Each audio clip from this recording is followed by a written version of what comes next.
Bienvenue chers auditeurs dans notre nouvelle émission du programme Nous les jeunes. Dans ce numéro, nous allons analyser la question de savoir comment un jeune peut se créer de l'emploi avec peu de moyens.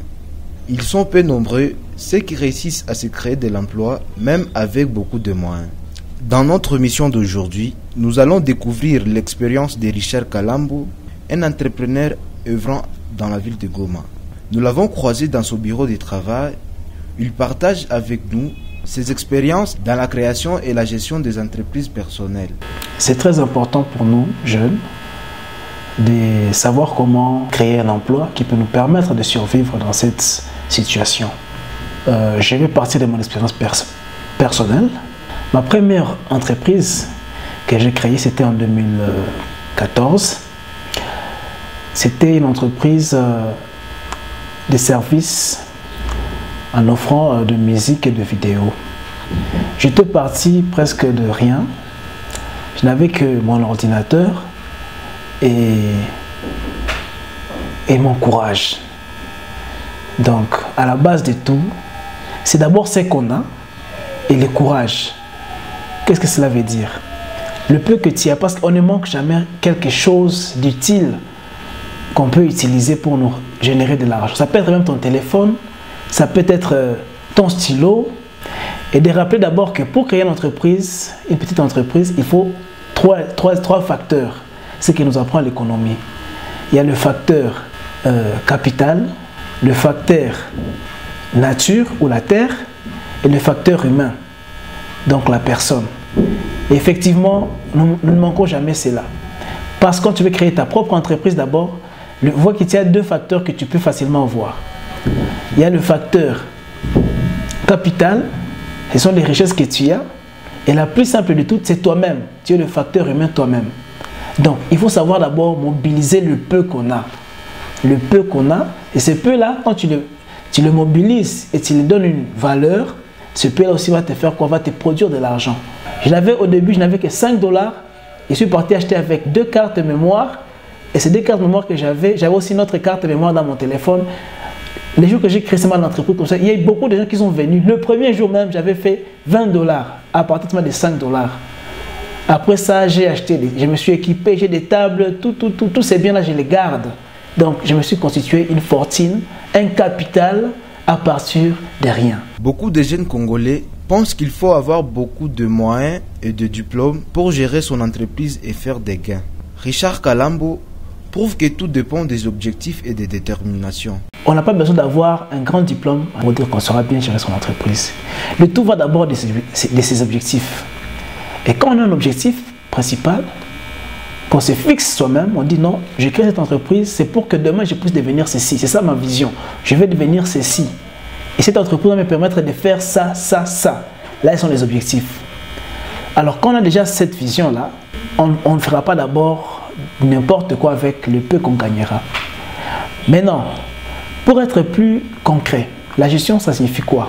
Savoir déterminer ses recettes, les gains qu'on a obtenus, les profits, les bénéfices.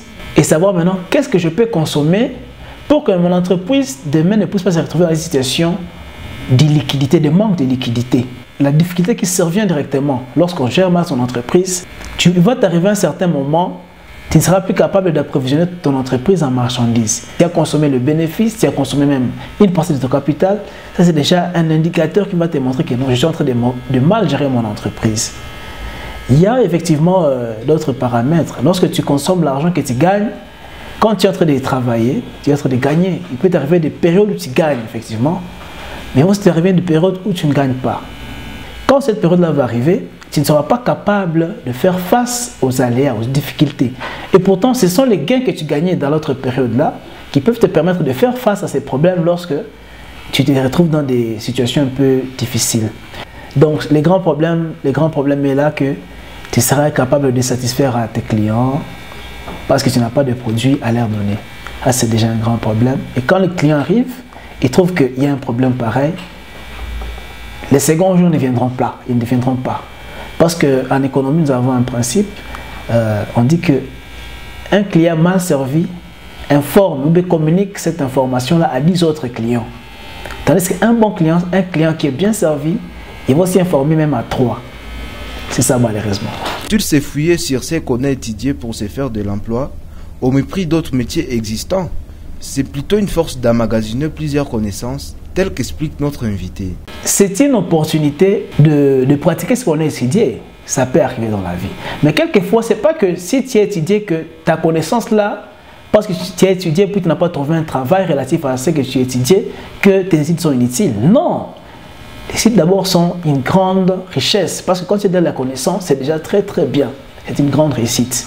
Alors, tu peux rentabiliser ta connaissance tout en faisant aussi quelque chose d'autre qui ne regarde pas seulement ta connaissance.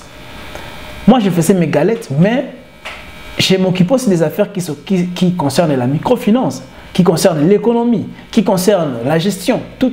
Donc, j'étais à l'actualité. Et lorsqu'il y avait des postes, j'ai postulé aussi parce que dans la vie, on cherche toujours mieux. Un homme, ce n'est pas celui qui est ce qu'on fait du miette. Non, il faut chercher toujours à avoir mieux. Mais à sauvegarder d'abord ce qu'on a. Donc, j'appelle, même si tu as fait tes études, c'est pas que parce que je fais le droit. Donc, il faut savoir un peu beaucoup de choses là. Ça va nous aider dans la vie. La vie, ce n'est pas seulement ce qu'on étudie, mais la vie, c'est toute une histoire. La vie, elle est grande. Que demande-t-il à la jeunesse congolaise dans un pays à multiples difficultés? La jeunesse congolaise ne doit pas croiser les bras. Si tu trouves que tu n'as pas un emploi, ok, regarde, c'est comme je t'ai dit à partir de ce que je t'ai dit, n'aie pas honte, prends ce courage de faire un pas. Si tu n'avances pas, essaie même de ramper. Si tu ne rampes pas, essaie de faire même un pas. Si tu ne fais pas un pas, donc voilà, selon tes capacités. Il y a plusieurs domaines. Je connais comment faire des galettes, je connais comment faire des ndasi. J'avais un cafétéria, j'étais photographe. Donc, il y a plusieurs activités dans lesquelles on peut se lancer. Il ne faut pas seulement croiser les bras. Et c'est à partir de ça, parce qu'on dit que l'économie d'un pays repose sur la force entrepreneuriale de sa population. Nous vous remercions d'être nombreux de nous avoir suivis avec attention sur votre chaîne préférée. Nous avons pour ce jour traité la question « Comment un jeune peut se créer de l'emploi avec peu de moyens ?» Nous avions comme invité Richard Kalambo, un entrepreneur œuvrant en ville de Goma. Nous pensons que son expérience va encore une fois de plus vous susciter et vous encourager dans tout ce que vous faites pour la création de l'emploi. À base de $5, l'équivalent de 2 bières que nous prenons à la semaine peut-être, Richard, lui, sait créer du travail. Vous avez une expérience à partager dans nos futures émissions du programme Nous les Jeunes. Contactez-nous au 09 93 89 60 04 ou 081 88 36 007 et sur notre page web www.sfermedia.jumdo.com ou jobaction7@gmail.com. Cette émission a connu la participation de Jackson Kaviavu et Richard Kalambo. Appelle-moi Eric Routsuba à la présentation. Merci de nous avoir suivis. Au revoir et à la prochaine.